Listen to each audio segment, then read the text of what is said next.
Hello again, this is video number 2 for 9th grade science, and we are going to look at vectors.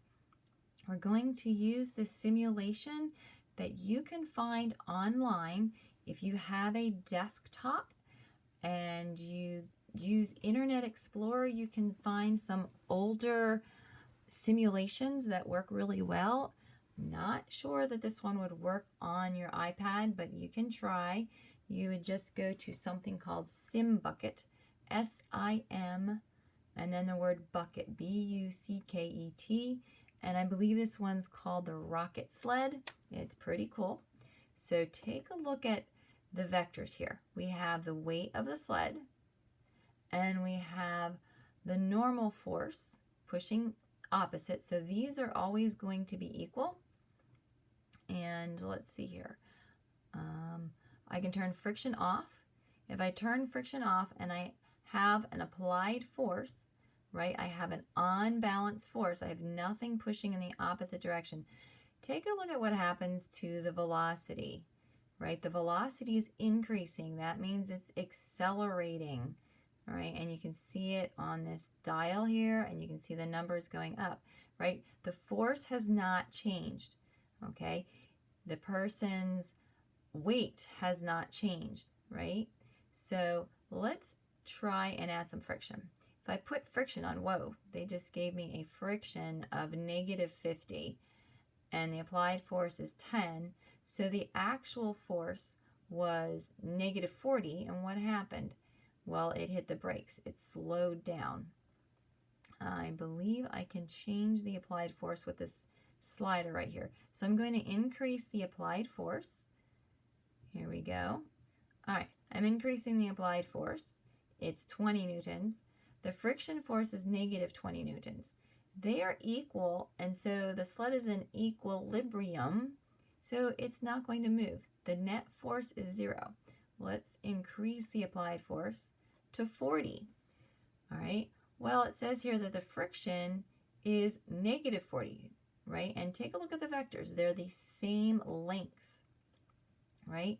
So the net force is still 0. No force is applied, right? So this object, by Newton's first law, is not going to change its motion. Let's increase the applied force.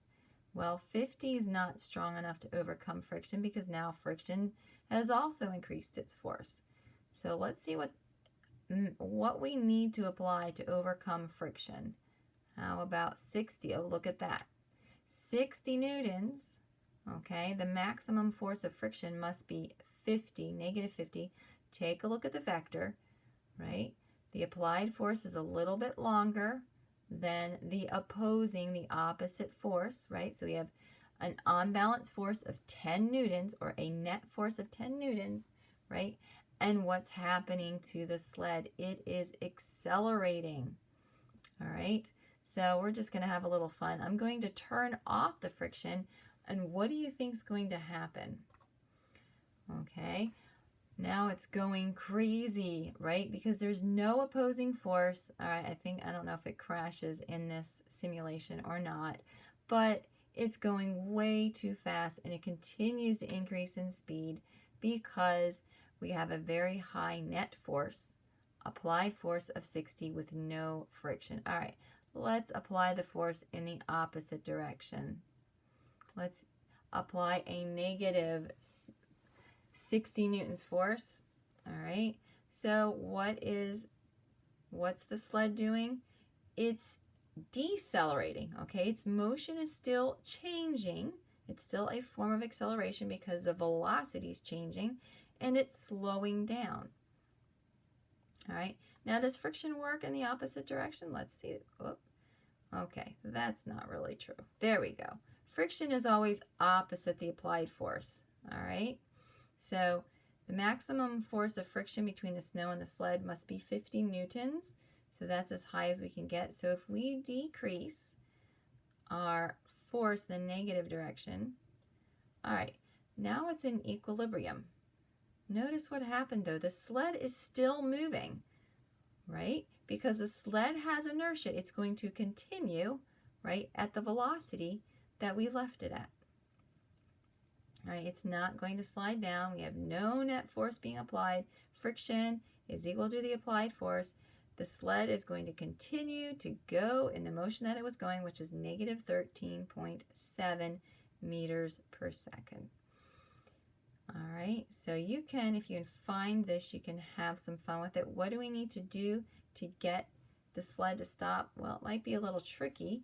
We might need to apply a positive force, and then just when it gets to 0, we need to get that net force back to 0. And so that could be a little tricky. We'll give it a try. I'm not sure if it'll work. All right, it's almost at 0. I'm going to pop it to, there we go. Wow, we lucked out that time.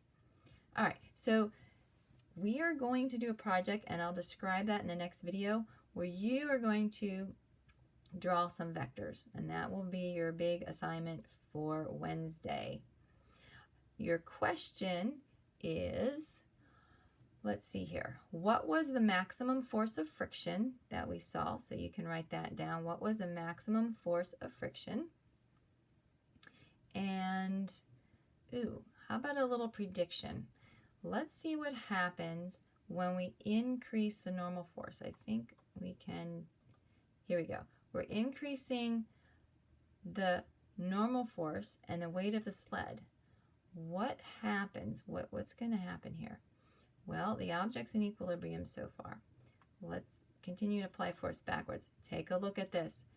When we increased the weight and the normal force of the sled, our friction force increased. So that's your next question. We increase. What happens when you increase the weight of the sled? The answer is the force of friction increases. Let's just see what we need. It's up to 70. What else? It's up to 80, still not moving. 90, still not moving. 100, wow, the friction force has doubled. We doubled the weight. The friction force has gone up. There we go. All right, now we have a net force of negative 10. So if you can find this, you can also have some fun with this. But again, your questions are, I believe, what did I say? What was the maximum force of friction the first time? All right, and how did we increase the force of friction? Well, we increased the weight of the sled.